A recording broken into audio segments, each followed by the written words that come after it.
So Marcia, go ahead.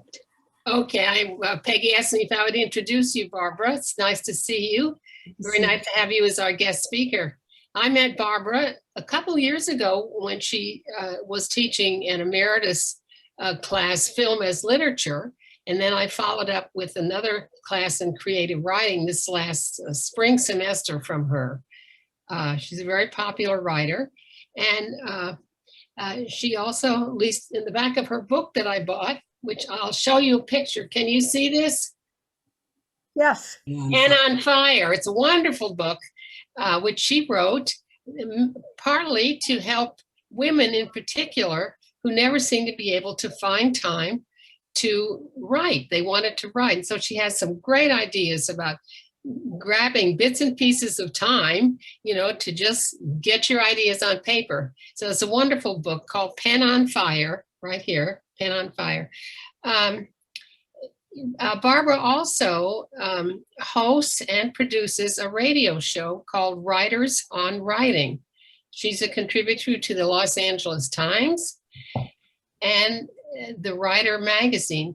Also, she edits the monthly publication of the American Society of Journalists and Authors, which is pretty impressive for me.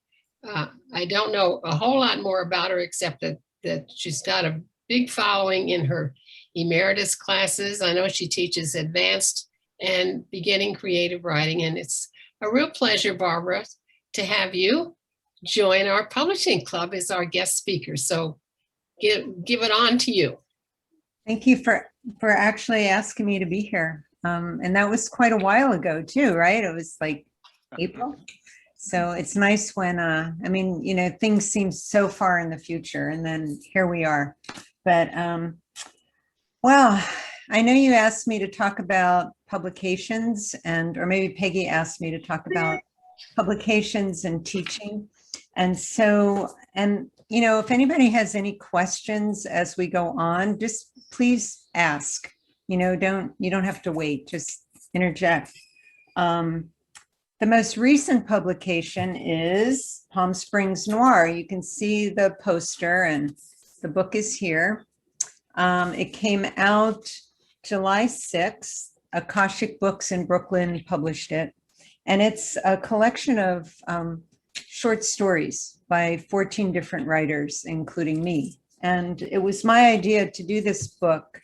I don't know if any of you have ever seen any of the Akashic series, but Akashic publishes various things. But what they got going back in, I think around 1994, was a series of noir anthologies. And noir is a subgenre of the mystery genre.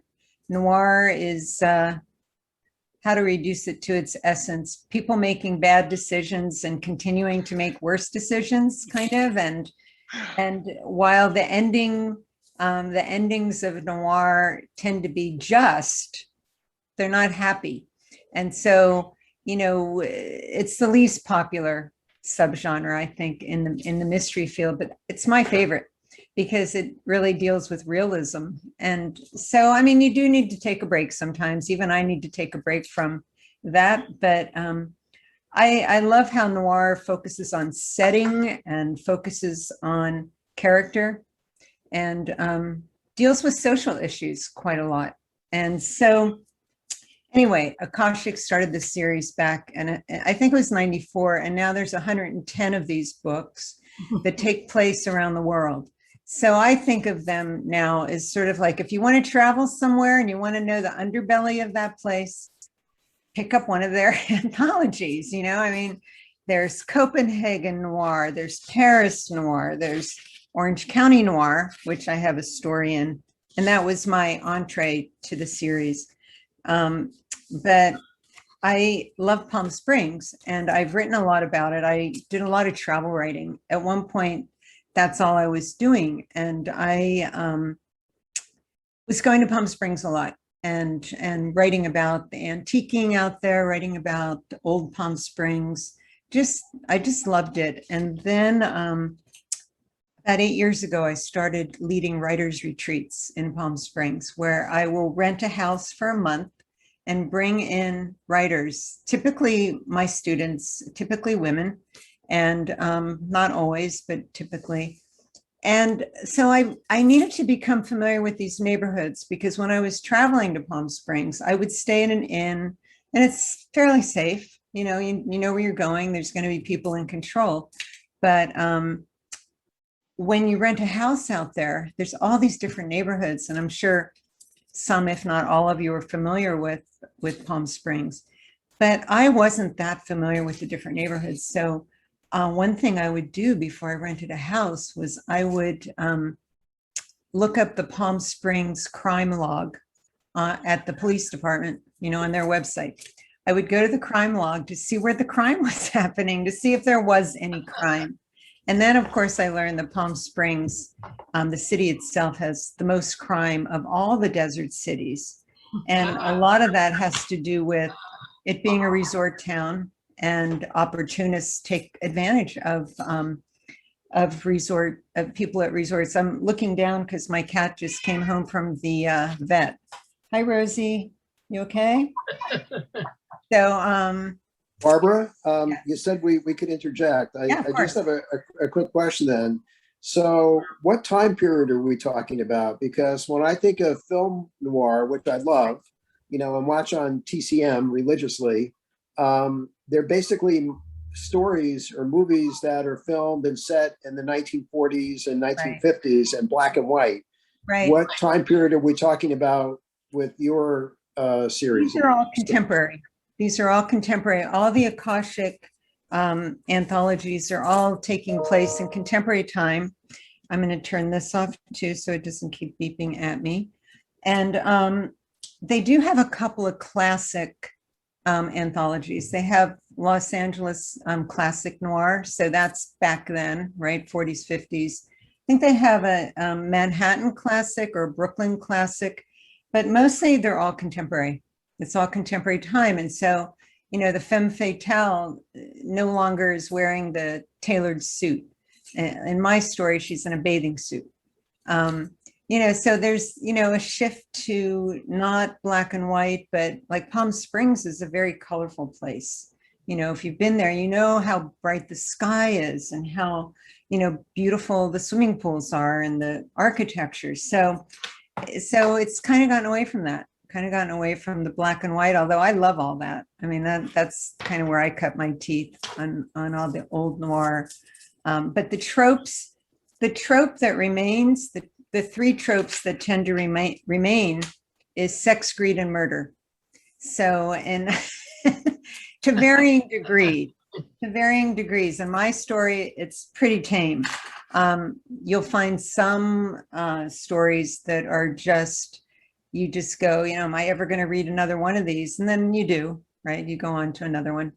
But yeah, I hope that answers your question though, because they really wanted to kind of bring noir back and, but kind of recast it.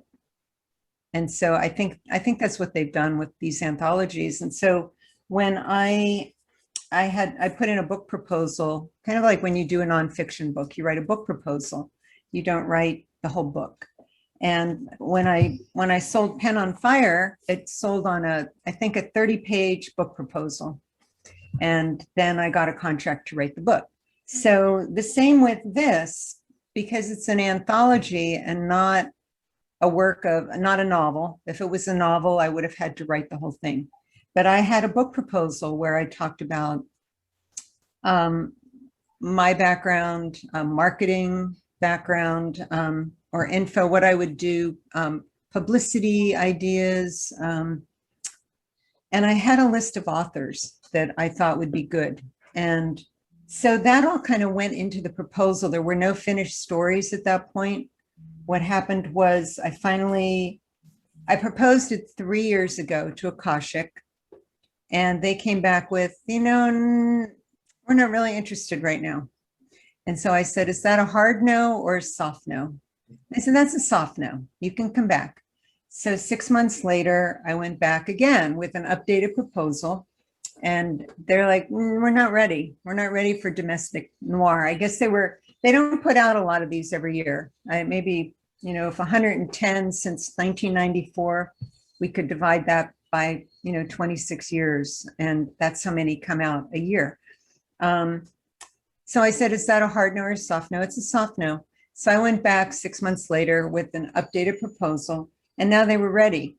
And I had an updated list of writers, and they had two criteria that I needed to pay attention to. One was, well, three.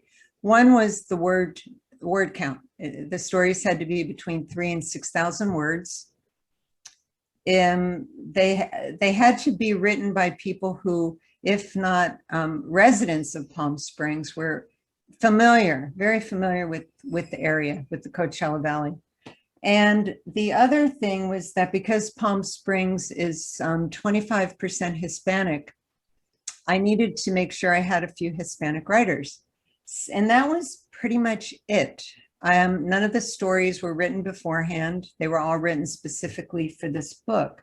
And so then I was on my way to Palm Springs because I had rented a house 2 summers ago for my writers' retreats. And it was in the Twin Palms neighborhood. I don't know if anyone's familiar with that. It's kind of on your way to Cathedral City.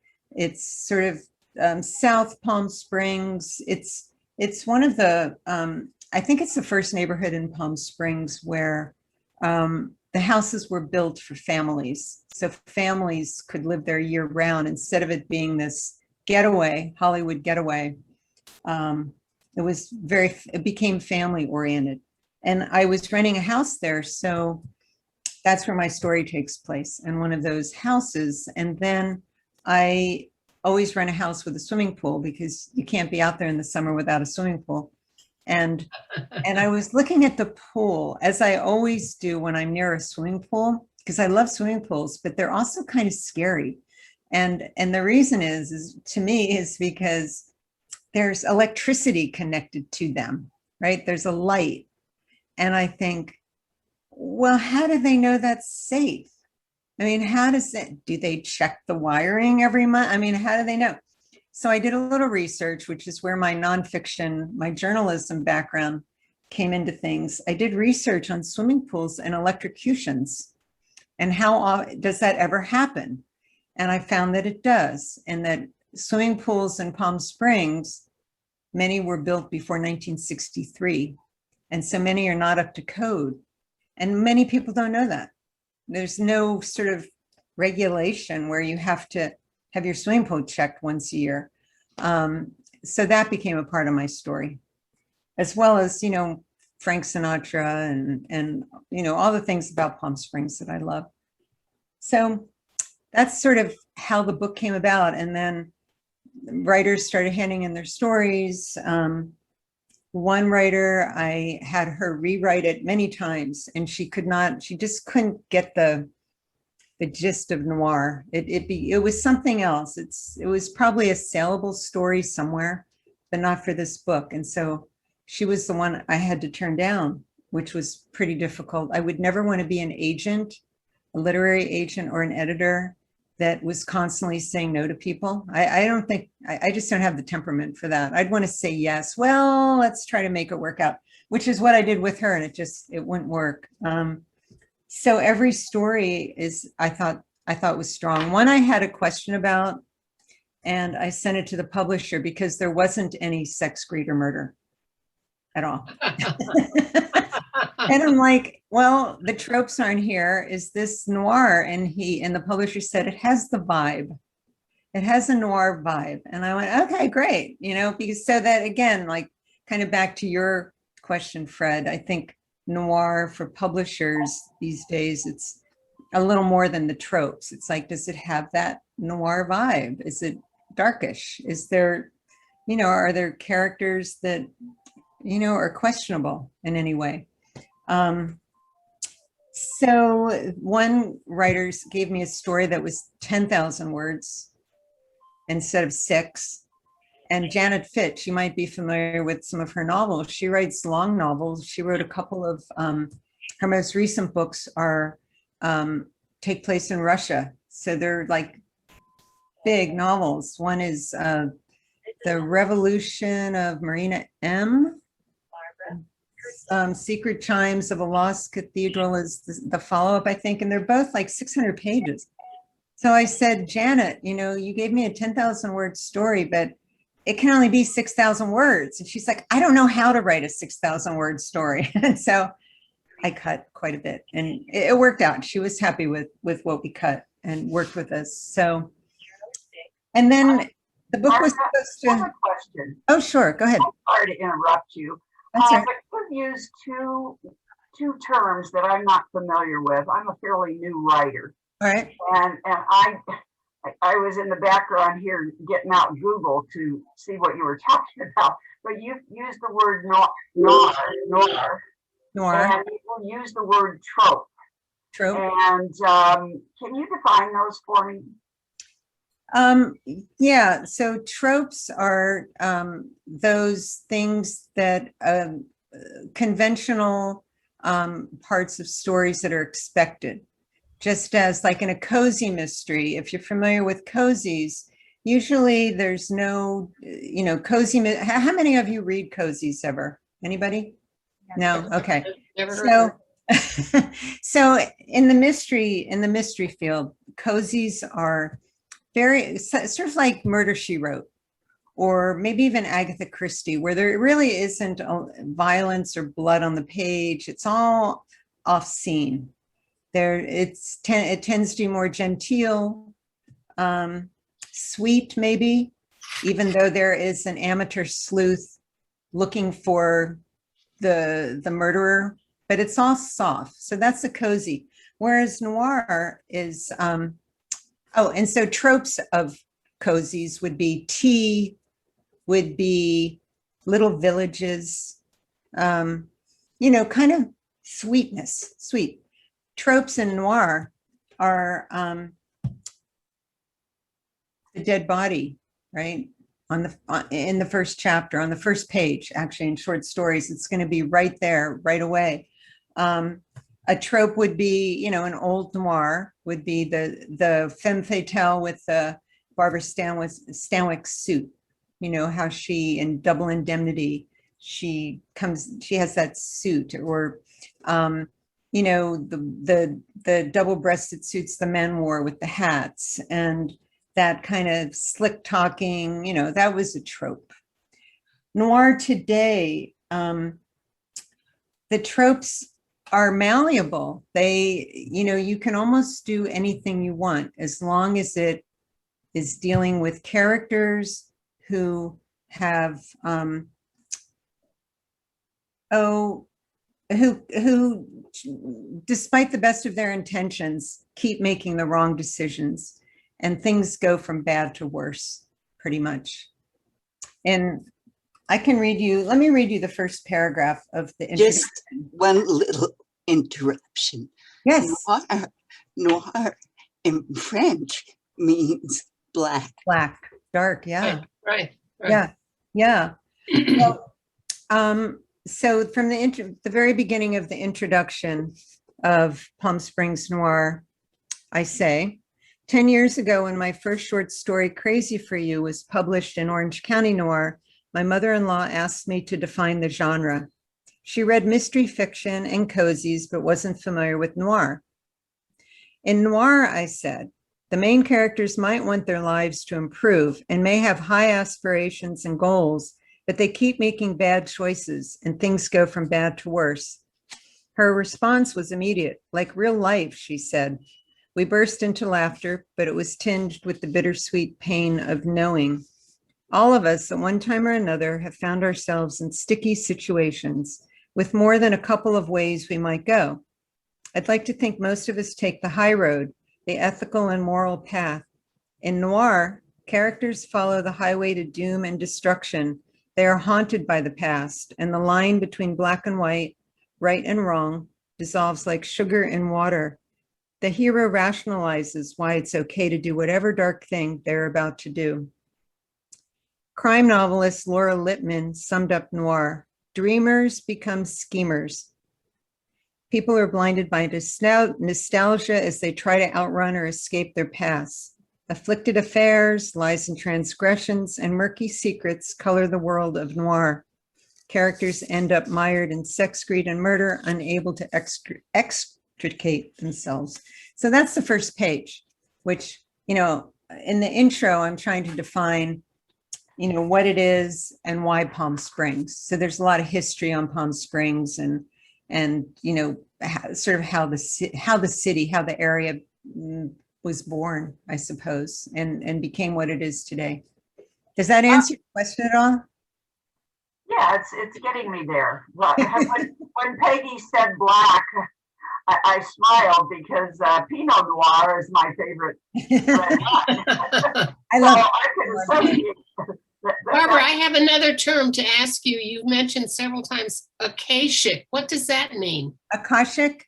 What? Spell that. Spell that. Oh, that's the publisher. Yeah, Akashic.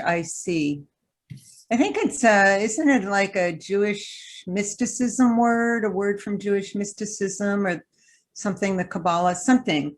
And I asked the publisher once what it meant, and it was like something like, you know, the involvement of all things. I mean, he was, for him, it's a spiritual kind of name for the publishing company. Thank you. So, Yeah, Barbara does have that mysticism in it, because there's a thing about the Akashic records, right. that in between lives you kind of pick the next one you're going to, kind of thing, you know, which is kind of fascinating in itself. Yeah, So, yeah. I'd just like to add to the noir discussion. Nancy, do you like old movies? Do I like Is Nancy there? Yeah, I'm here. Do I like old movies? Right, the movie. Yes? Was that the question? Do I like old movies?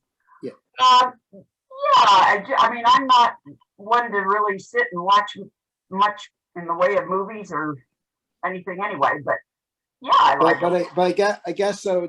You know, you think of the Jimmy Stewart character. Yes. Frequently, many movies, he was like a really good guy, and always. I don't think he ever appeared in a noir film. You just couldn't imagine the type of character he normally portrayed, because he portrayed characters with such goodness. And if you think of movies where the characters really have kind of a dark side to them, and I guess even if you and correct me if I'm wrong, Barbara, the Maltese Falcon with Humphrey Bogart. I mean, he's supposedly the good guy, but he's a very flawed character. And, you know, he's kind of defending the honor of his, you know, the death of his partner. But in the meantime, he was carrying on having an affair with his partner's wife. Right. So I think in noir, you feel there are some very flawed characters who are like in The Godfather. Well, that's a whole other thing with organized crime. Yes. Well, Jimmy Stewart in Rear Window, Hitchcock's Rear Window, although he is the good guy, he's got an edge to him too.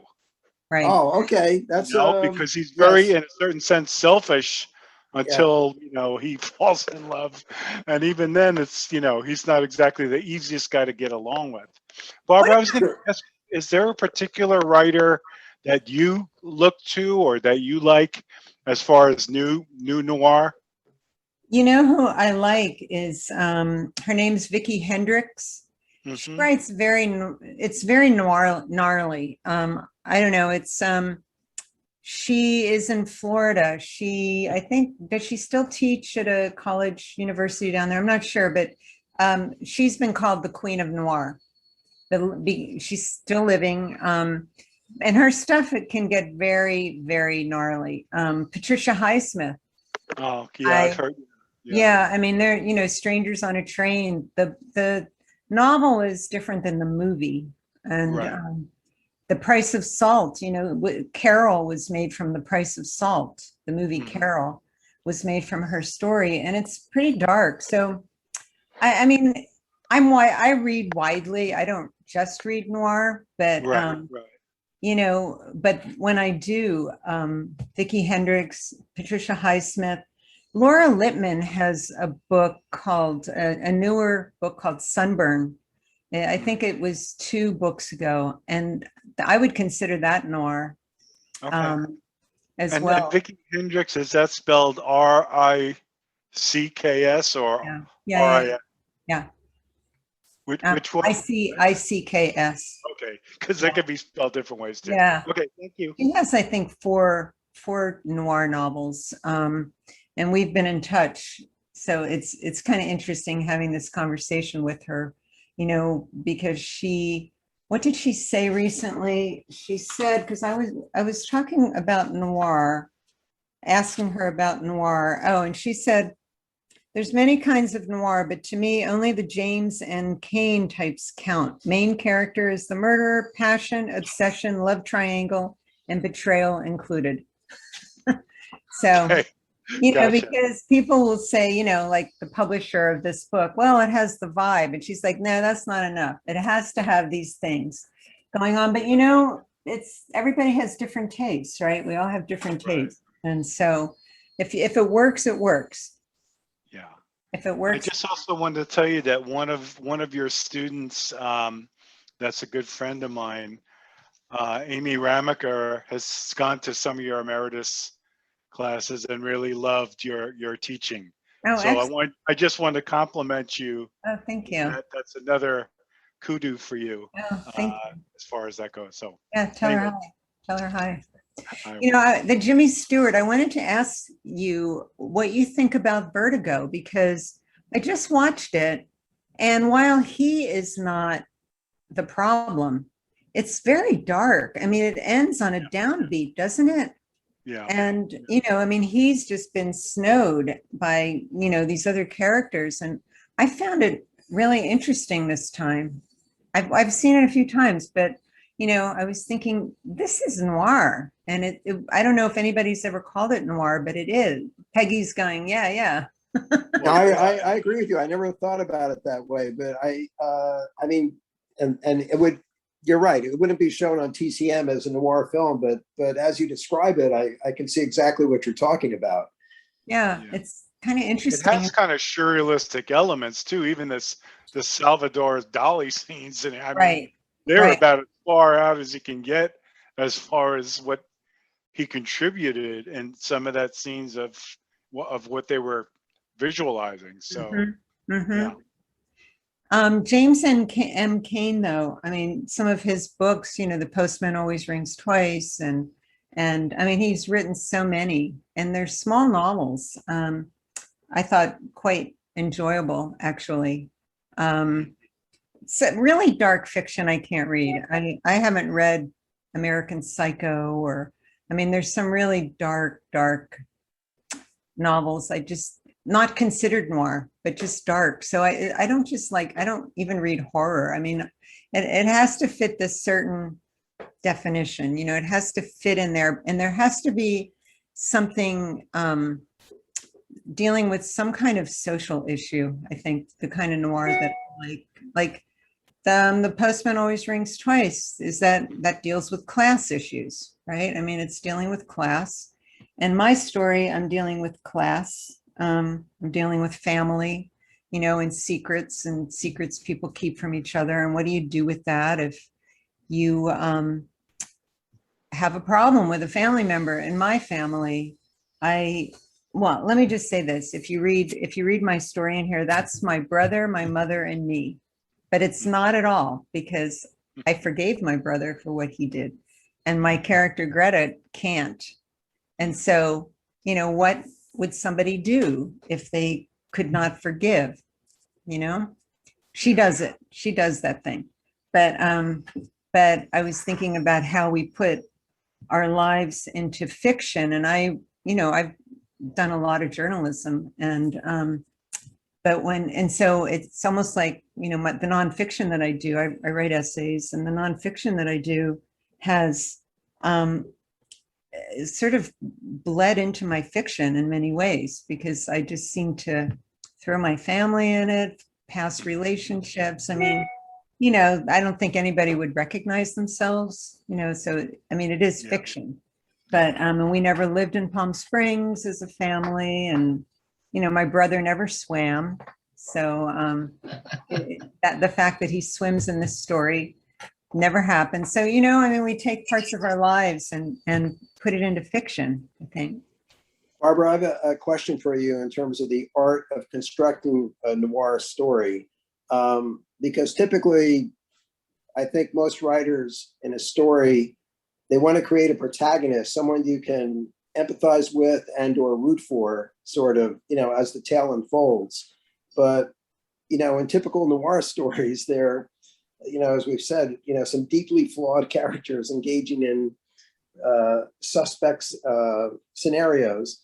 So how do you go about trying to have the reader really sort of become attached to or rooting for someone? Or in other words, you don't want to make everyone really despicable, because why would someone want to read the story? Right. Yeah. I mean, with my story, I mean, I like unreliable characters, but I don't like despicable characters. You know, like they have to have something going on, or why spend your time? And with my character and my story, she cares about her mother. So on the first page, her mother has called her and said, you know, you know, there was a coyote, she's heard a noise, and Greta tries to get her mother to go stay with her at the central coast at her home. And she's like, no, I don't want to drive. So she goes, I'll come to you. So right away, she cares about her mother. She's going to put her art aside because she's a painter, and she's going to go be with her. So she goes there, and so for me, that was enough to make me like her, that she's willing to kind of put her life on hold to go take care of things. I'm trying to think of the other characters. The mother is neither here nor there. You know, she loves her son. Her son is the one that is maybe doing things not so good. He might be a little despicable, but actually he buys his mother a cherry pie. So, I mean, you know, like everybody's trying to do something good. And a friend of mine who's a novelist said, who writes a lot of mystery fiction, said, you know, he was asked, how do you write a villain? And he said, give him someone to love. It sounds like, Barbara, part of what you're saying is that at least for a person to get involved with the character, there has to be at least a chance of redemption, even if they're sketchy. Otherwise, there'd be no reason to root for them at all, and you're not creating a caricature. Right. Otherwise, you know, why spend your time? Right. Why spend your time with a loser you know is a loser? Yeah, yeah. You know, that might be why I don't read. I'm not into horror fiction. I never quite got into horror because it just seemed like it's just, you know, is there anything that, you know, other than blood and guts that it's about? I know very smart people who love it, and I've just never quite gotten it. Can anybody explain horror to me? I just don't get it. You know, it's like, I don't want to watch that or read that. Yeah, I mean, you know, I think in most of these stories, all of these characters are trying. I think they're all trying to make it better somehow. And they're all failing. It's just like, well, try as they might. Yeah, Stephen King had a series, and one of the books was Finders Keepers, and then Mr. Mercedes, and it's about, you know, each book kind of stands on its own, but the connecting thing is a detective, and he's got his flawed ways too, but ultimately he is trying to do the right thing, you know, get the bad guys off the street and save the innocents and all that.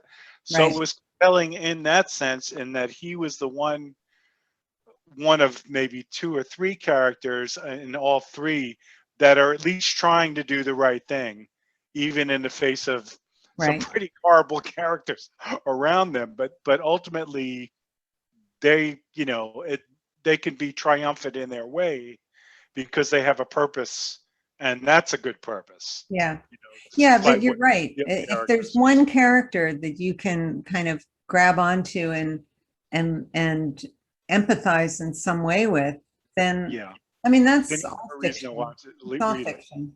Yeah. Anyway, any other questions or anything? I mean, we can talk about other things too. We don't have to talk about this. How do you find anthologies to submit to, and how do you submit? Yeah. And are we talking about fiction or nonfiction, or doesn't it matter? Well, let's say fiction, like your Okay. noir Well, anthology. okay. Well, there's two sources. One is called Duotrope. Do you know Duotrope? I'll put it in the chat. Good. And it's here you go. So Duotrope is an online resource where you can indicate whether you're looking for fiction, nonfiction, poetry, or literary agents. I believe they have the 4 categories. And you check one, it's, I think, the upper right-hand corner of the page. And then, you know, it's sort of like a form you fill out. You check boxes, you know, it's 1,500 words. It's, you know, this genre, it's this, it's that. And then you press enter, and usually you get a list of publications. Wow. And then you can click on them and look at their page and what they're looking for, if submissions are open, if they pay. I mean, it just gives you a slew of information, more than you'd ever want. And then a link to their website of the journal. I found it really useful. I've placed a lot of stories and essays using Duotrope. The other, and the anthologies, you probably have to, there's probably a box, you know, that you check. I haven't done it in a while because I've been focused on working on a longer project and not looking for publications at this point. But do you know Poets and Writers magazine? Yeah. So in the back, there's usually want ads, and they usually have an anthology, call for manuscripts, anthologies. Right now, well, this is an older issue. Where's my newer one? Let me see, July, August. This is the July, August cover. Let's see what's in here this month. Let me see. Okay. So anthologies, 1, 2, 3, 4, 5.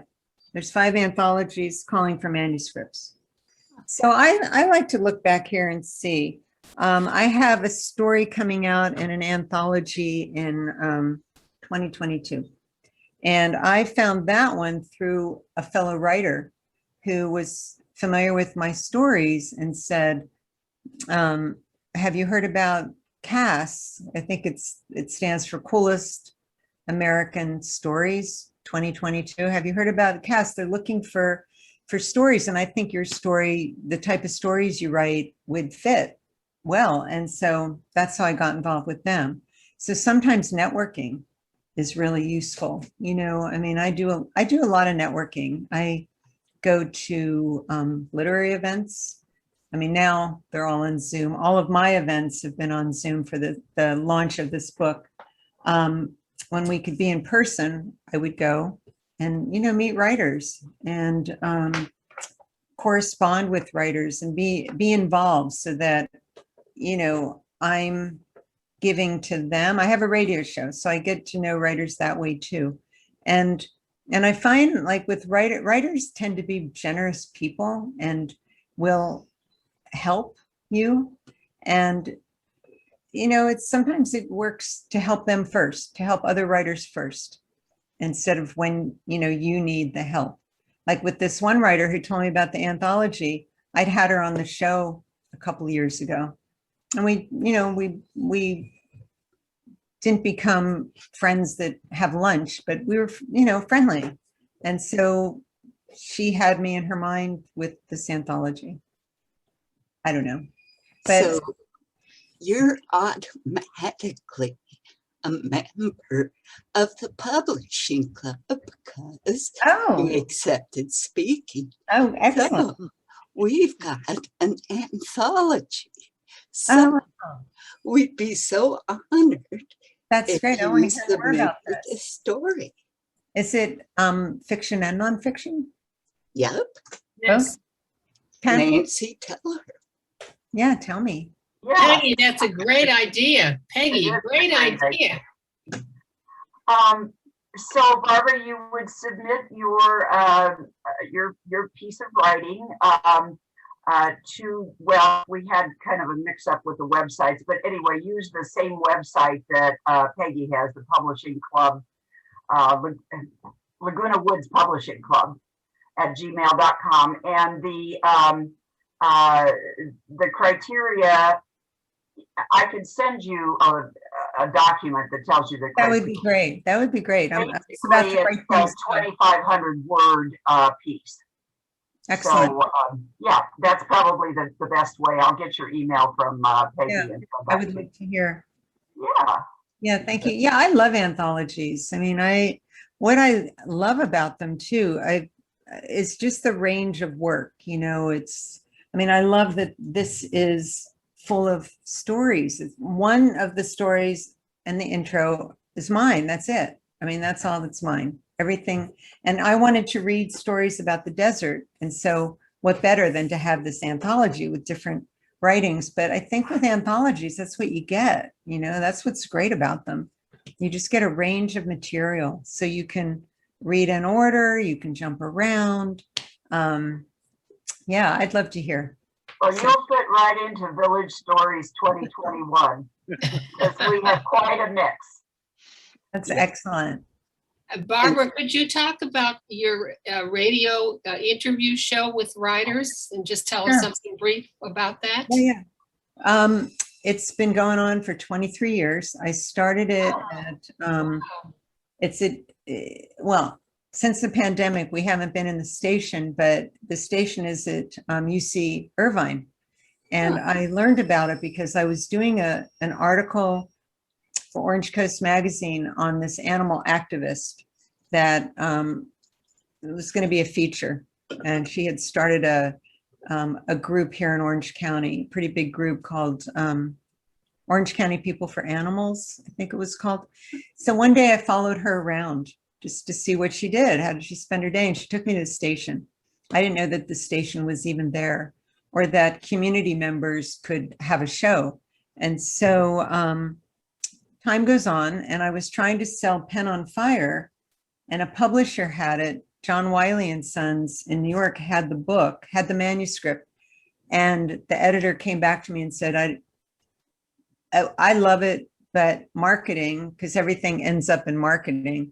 Marketing said, who is she? She doesn't have a big enough national platform. And so that spurred me on to do the show because I thought I could do, that's part of a platform. I could do that. And I started publishing more articles nationally in writers' magazines. And then I did more for the LA Times and just really wanted to do whatever they said I wasn't doing. And, but yeah, in the meantime, I started my show. And so it's been going for 23 years. Now we've been doing it. I have a co-host and she's in Laguna, I'm here. And we record our show via Zoom and send it to the station. And there's, I think, the broadcast media coordinator is the only one who's allowed in the station still. So he gets all the shows, cues all the shows up, and it airs Wednesday mornings at 9. It's also a podcast if you listen to podcasts on iTunes and I think anywhere you get podcasts, you can subscribe. And, you know, I just, who have we had on recently? I had on, well, it didn't run yet. Maggie Shipstead, who wrote, there's a new novel called Great Circle, which is sort of part historical, has a lot to do with the air and the sea, and is part contemporary. And, you know, I've had on John Irving and Scott Turow and poets, Billy Collins, and just a real range of writers. We don't get paid. Station? The station, it's 88.9 FM. But you You can listen online. You can go to kuci.org. I can put that in the chat too.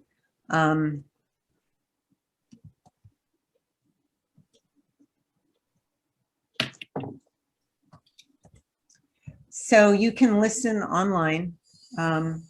You just want to get there a few minutes early. And I think on the upper right-hand corner, it says listen live, something like that. And you can listen at that time. So 9 o'clock Wednesday mornings. I think next week I'll have on Maggie Shipstead. I just did that interview last week. But the podcast, there's just, hundreds upon hundreds. If you subscribe to the podcast, you have access. It's totally free.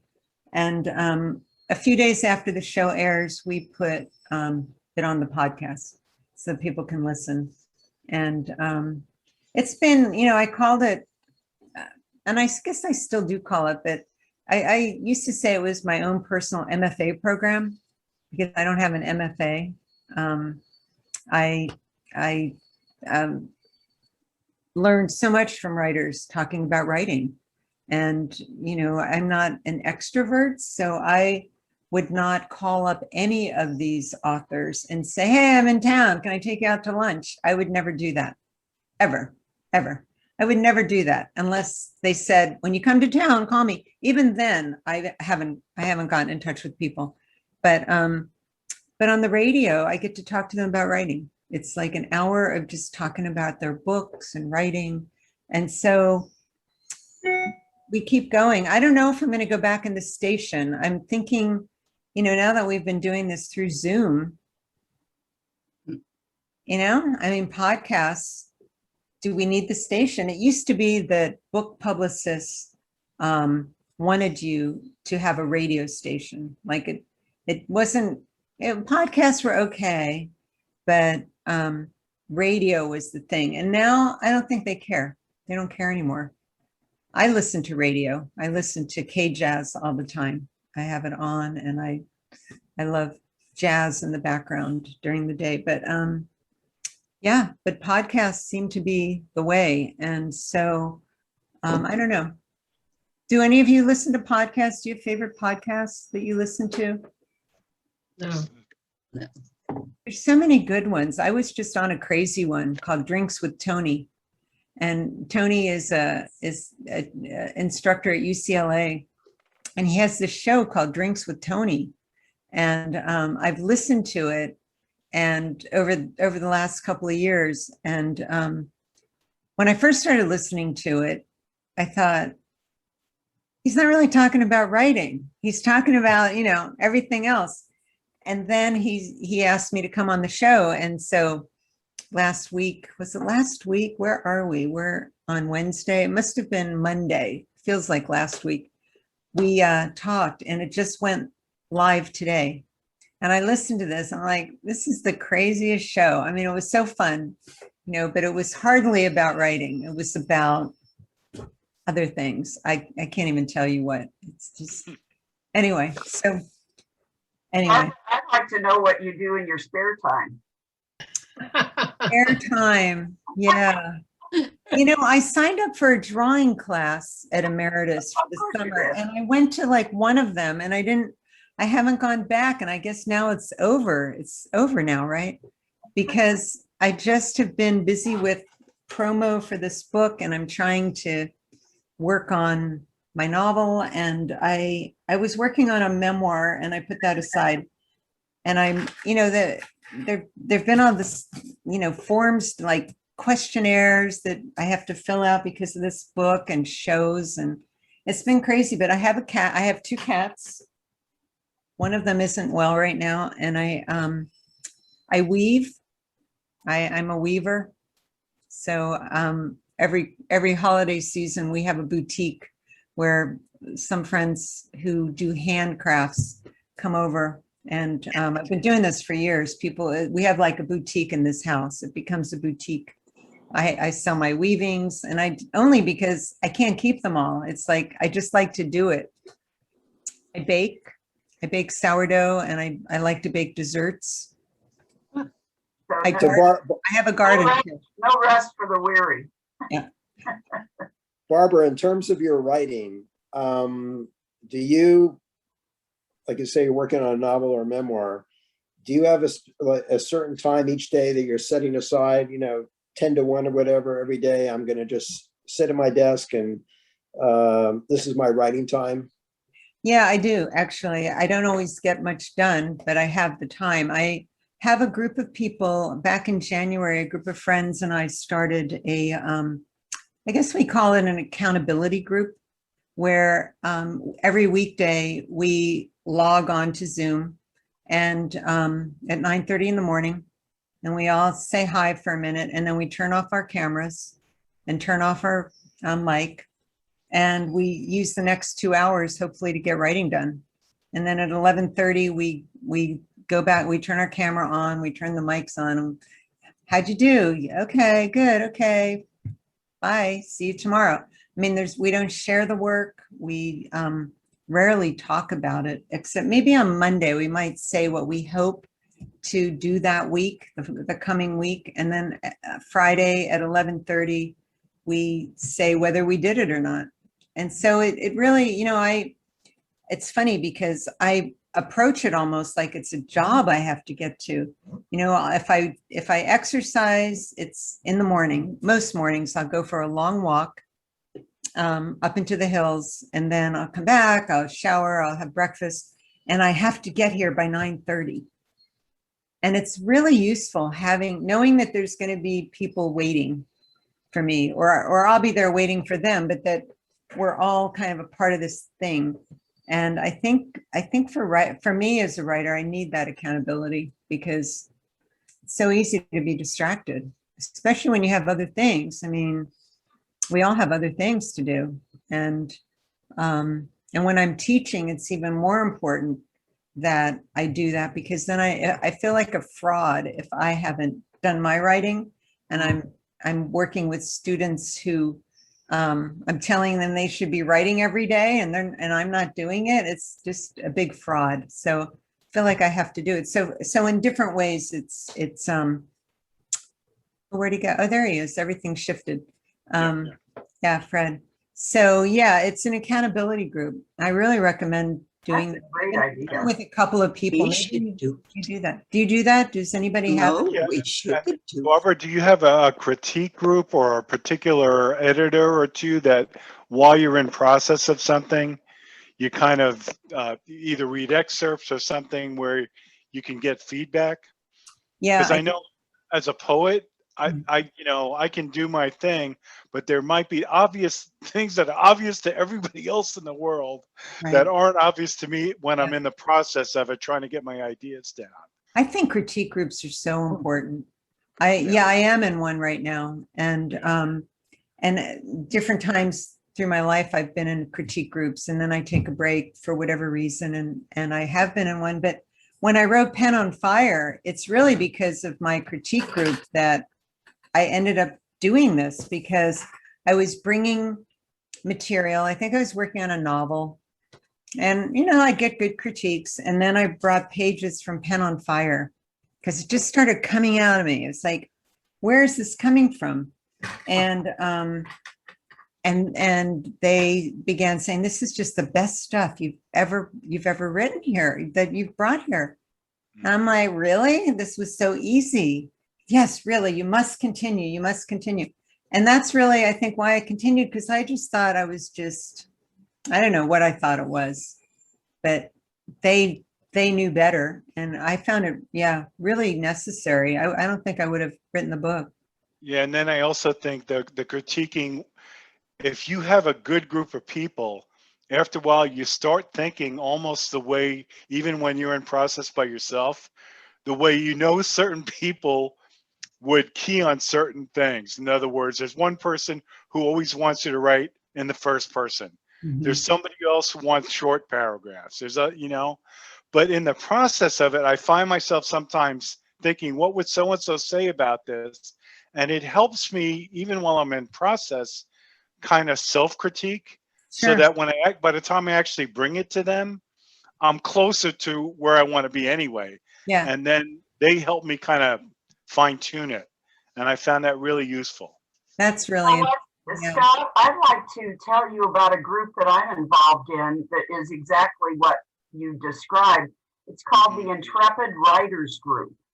And Okay. we meet once a week and we bring up to 4 pages, 12 copies of it, and we pass it around. We read it out loud and everybody makes their comments and so forth, and we get it back. And it has been, that Okay. really gave me the impetus to Thank start you, my Nancy. own Yeah, memoir. we'll talk about that later on. I just because I appreciate your giving me that information, Sure. but I want to make sure everybody else gets to. Okay, but thank you very much for mentioning that. Such good idea. Barbara, We need to do that. coming back to your group, so you start at 9:30, and then you all rejoin 2 hours later or whatever. But what if you're in this real groove, this tremendous role? You've got something and you want to keep going. Do you just say that, forget about reconnecting and just You know what I'll do? you- I'll post in the chat. I'll just say, I won't see you at 11:30. I'm on a roll. Just keep going. Yeah, I won't stop. I mean, if something's happening, I'm not going to stop. I think Hemingway used to say, he'd stop when he had, what he knew what he was going to do the next day. But I keep going. Yeah. Yeah, I think it's great. It's a great idea. I think just to, if one other person shows up, you have a group. Mhm. And not everybody's there all the time, but I can't recommend it enough. It's been It's so useful. Yeah, it's compelling.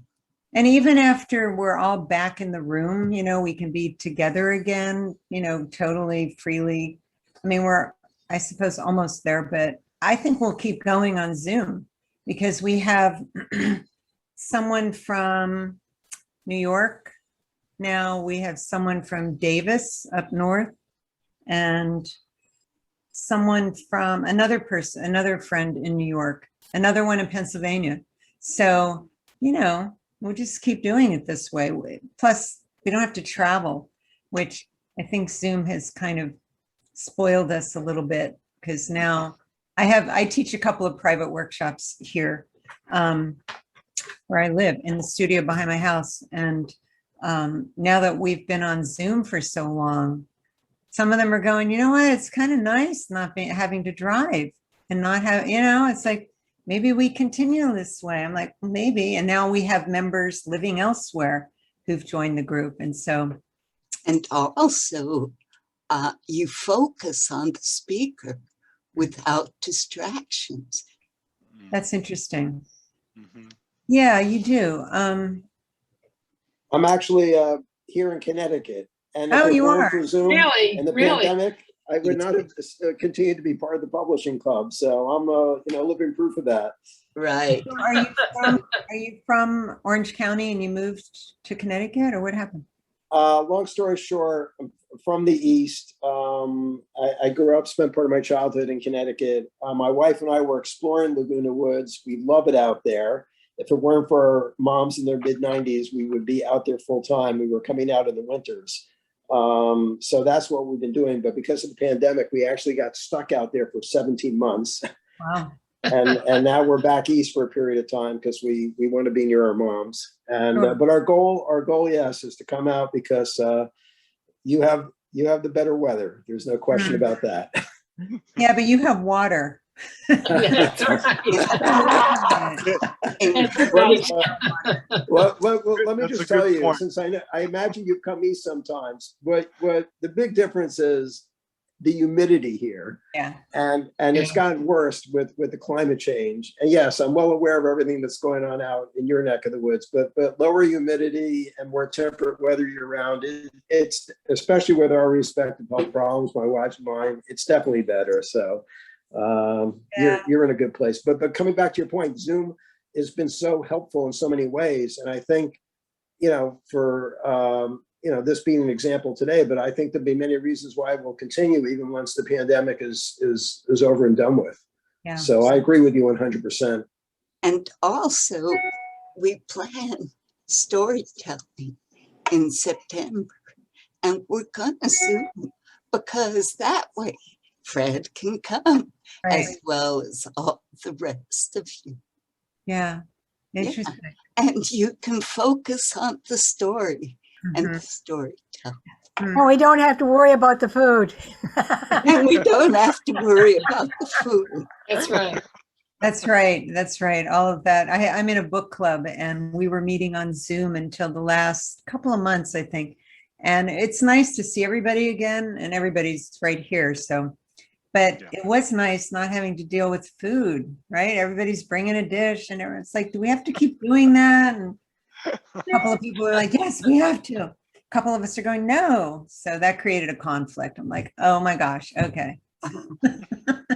Well, Barbara, it's been a true pleasure to have you Well, here. thank you. And I'd love for you to send a story. 'cause Yeah, I would love you're to get that your criteria. But can you put your email in the chat? Yeah, I'll do that right now. And Great idea, Nancy. right. And before we close, it's kind of a coincidence, Barbara. My husband died Thursday.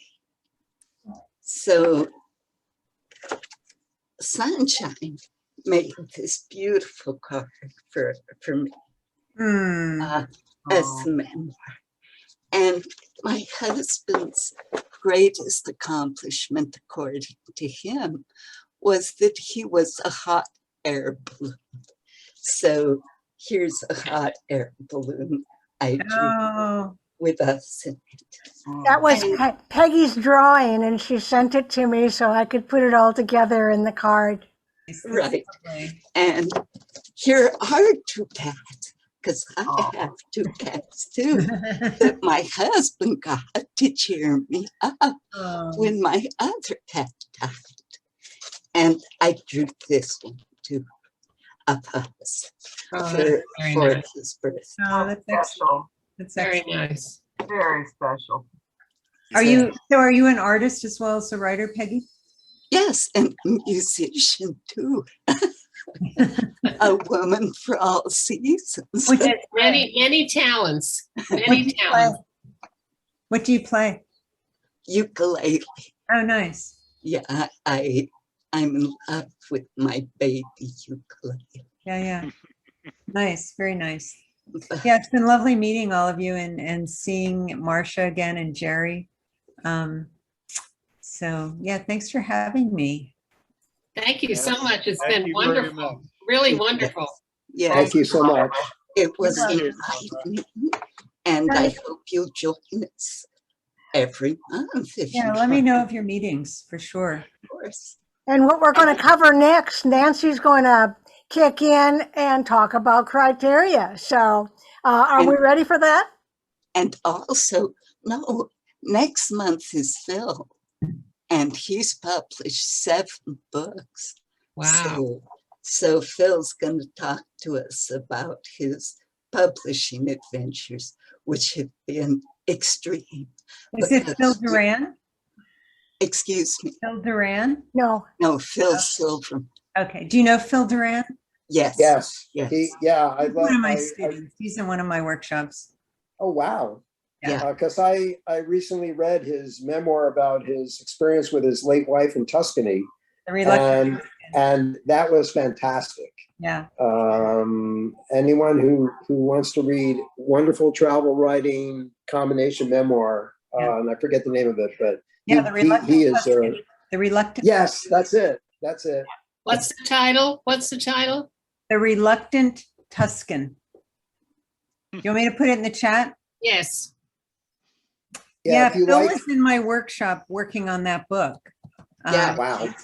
He Well, had, then kudos to you, because I'm telling you, it was, I mean, look, obviously I know he had great experience in writing scripts in Hollywood, but as you know, writing scripts, it's a different process than writing a book. Mhm. And so the book was really well done. I Yeah, enjoyed really. reading it too. I read it. I knew his wife that had passed away. She was in another club. She was actually president of the club. And I had just joined the club, and I was so fascinated with her. And then she got sick. So, but I loved reading all about it. She was sculpture and Sculptor. many other things. Yes. Okay, well, I will leave you. And yeah, Thank you again. Thank you, Barbara. Thank Thank you, you very Barbara. much. And I'll thank send you. out the info to you before the day's out. okay, thank you. And thank you, everybody, for joining us. This has been really exciting and has turned us on, Barbara. I know we'll all be writing a lot more. Thanks to you. Thank you. Thank you. Okay, I would like to just do a couple of reminders, and while I'm speaking, Sunshine, maybe you can get that slide up about the three different types of submissions. Yes. Oh, boy, I didn't even get a chance to open my mouth. And you shall receive. But I do want to compliment all of you. Most of you are following all the guidelines. And thank you very much. We do count the words, so it's a total of 2,500 words. As you know, I'm not going to repeat everything that I've said for the last several months, but I do want to say, very important, in that there are only 10 days left to submit stories, poems, or essays. July 31st is the deadline. Your editing team is fast and furiously receiving your documents. We apologize as a team for sometimes missing something here or there, but we're doing our best, and thankfully we have each other to keep us on track. So once everything is done, you will all receive a PDF of what we have, how we have edited your submission, and you do have the final approval once we do that. Let me just also remind you, and so here's all the information about the submissions, and then your bio and photo. It's really important, if you pay attention to what's in the yellow line, that you title your email that way, you title the what you are sending that way.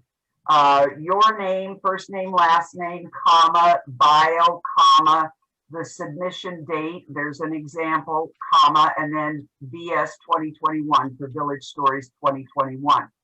And we only have about 7 people who have sent in photos or bios. So our author section looks very, very sparse right now. Right. So if you have not done that, you may get a friendly reminder from me or from Sunshine. The other thing, we have even fewer submissions for the front and back covers. Again, they need to be labeled with the same general format. And it's important that you say front cover or back cover. And so these are photographs, pictures, drawings of something that is representative of Laguna Woods Village. We hope, or writing, or something along those lines, however you think it's important. Someone made the suggestion that it would be good to have people in the photograph, but that doesn't always work. So whatever you say, whatever you think, whatever you like, I suggest that you send something, and then we will evaluate all of those, and we will make a decision. The decision or the deadline again is July 31st. And so once we have them, we will basically send them out with numbers by them, because then it is up to the group to send in their vote. Exactly. Good Right. point. Good point. Right. Okay. And the Well, winner you will be say- notified by September 1st. So we'll have a busy August doing all that. So are there any, I think that's all I have to say. You've all heard this. But even though you've heard it, I cannot tell you how many times we get submissions that are not correctly titled. And that just makes our job a little bit more difficult. So we appreciate it when you follow these guidelines. And thanks to Sunshine for spelling it out so clearly in this document. When I send out the the video link to this meeting, I will attach the document that you see in front of you. Great, great. Great, Good. great. When you say you're, Is there any need for me to send out then the, the monthly announcement that I usually do, but it's the same thing that it's been for the last several months. I think this is the crux right here. Yeah. Would you agree, Peggy? Sunshine? Yes, yes, Okay. looks good. Looks good. Okay, all right. so, I have a question. So I've not submitted anything for the story, because I don't know that I have anything really to submit, but are you looking for cover submissions in terms of a photo, even if someone has not submitted a story? Sure. No problem. Yeah. No Okay. problem. I mean, and you still need submissions.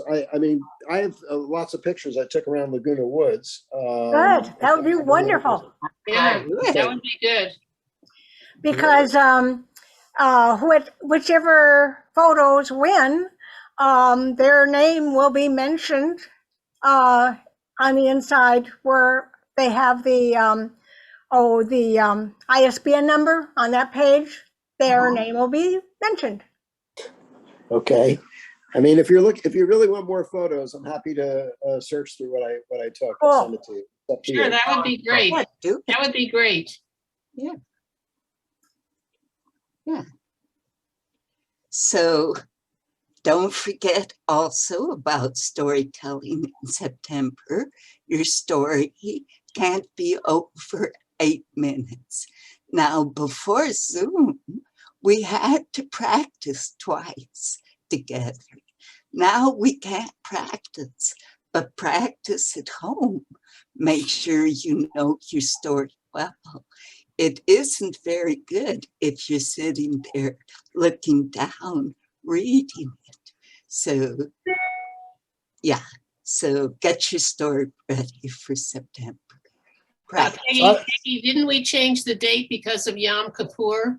Yes, we did. Rather than our Good idea. usual meeting day. What is the date again to make sure everybody knows it? Exactly. So I And I- have a general question while you're looking for that. And obviously I'm back in Connecticut. I'm not coming back anytime soon. And I appreciate Zoom, but I do get still the Laguna Woods updates from the, the foundation or whatever it is, the email updates. Aren't they opening up all the clubs now? I guess my question is, when are you contemplating going back in person? Don't know. Peggy? Yeah, don't know. I'm going to ask, I think it's the following Wednesday, but I can't find it. Okay, So- well, just include it in your, I you've will. always put out your memo. So, Oh, it's the 22nd. God, Oh, that's right, it's the 22nd. 22nd. and Peggy, if you wanted to arrange a Zoom rehearsal for the people who have said they want to do a story, I think it probably would be a pretty Good good idea. Good idea. Okay, I'll do that. Yeah, because that way I know you're serious about telling your story. Yeah. And So, that's really important because it does seem that some people just don't have a clue on how to time themselves. So we want to make sure that whoever is telling the story stays within their 8 minutes and presents it in a way that can be heard. right. I like it on Zoom like I said, because people focus on the storytelling. Right. So, yeah, Well, we And what could we will- add on Zoom. it can be a story that you use for village stories, whatever. So That's there was a judge in Chicago who set a time limit for briefs. And if somebody wrote a brief that went, pardon me, it was a space limit. Somebody exceeded his page limit, he would take those pages and tear them up. I will cut you off. Well, I have control. I can well,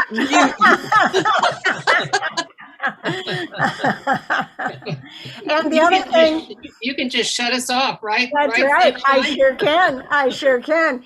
And of course, what I will also do is for each storyteller, it will be on mine, which will be videotaped, will be in speaker view. Now you can also put it in speaker view, but on the one that is created and videotaped and everybody gets a copy of, they will be in speaker view.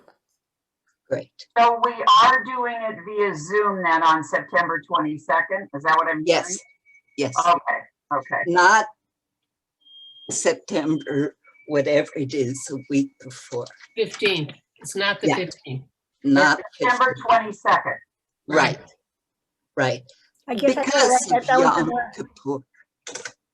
And we, Dennis Glauber is a great storyteller. And he's the one that reminded me about Yom Kippur. So that's important. Yeah. And with Zoom, we don't have to worry about the room rental. We just do it. Exactly. Right. I love it. I love it. There are some benefits to Zoom. Yes, there are. Well, none of us had to go anywhere. We're right here at home, so it made it very possible. Right, right. I only have to dress the first half of me right. Exactly. Can't stand up.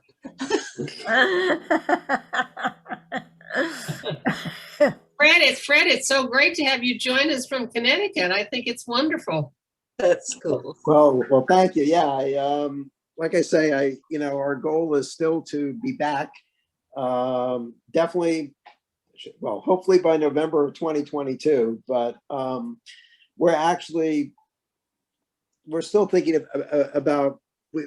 We own a co-op here, and we've been renting for long winters. But we're now looking at just potentially buying out where you are in Laguna Woods Village. Because we're not rich, and I don't know if all of you appreciate, but I think Laguna Woods Village has the least expensive condos, co-ops, whatever you want to call them, anywhere between San Diego and San Francisco with proximity to the coast. Wow. Yeah, it is amazing. It was Not to- true when I bought in 1995. That was true. Really? No, it's true now. It's definitely true now because we scouted it out several years ago.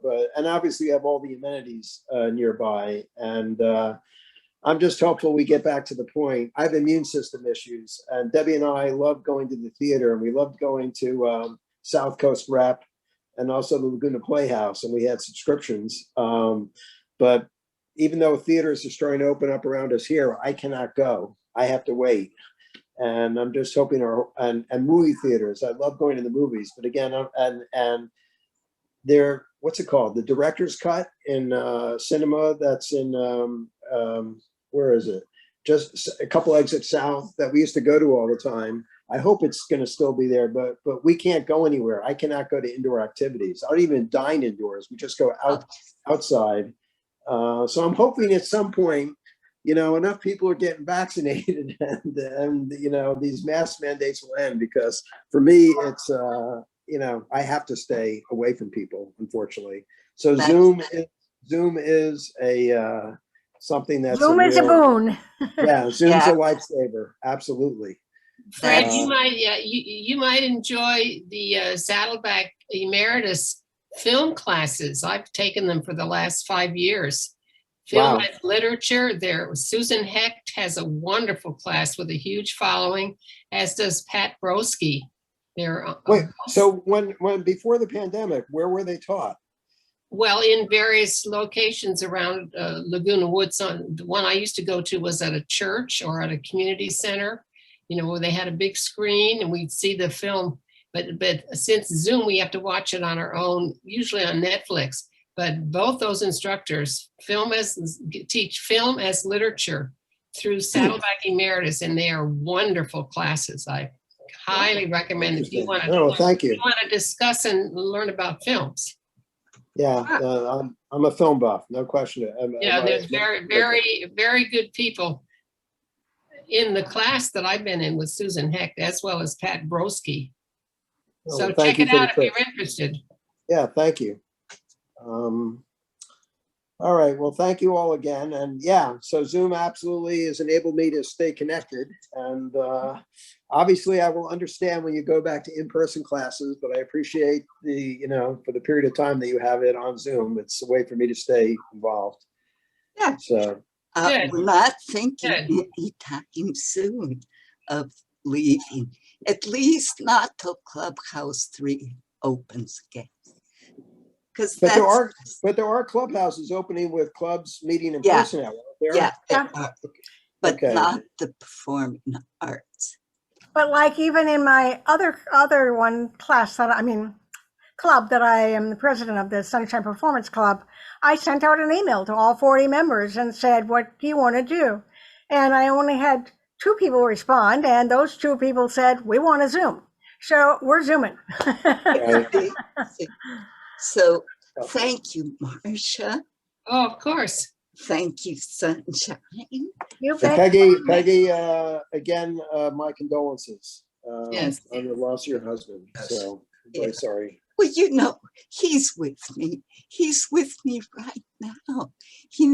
Now he never leaves my side. Good, good. Yeah. I went swimming today and I could feel him. Mm. That's great. That's great. And he's with you in that hot air balloon. And exactly. We're flying off to Oz. Well, thank you, All right. everybody. Yes, Okay, thanks, thank you everybody. again. Thank you. Okay, Bye-bye. bye-bye. And Bye. Planets Month. Bye.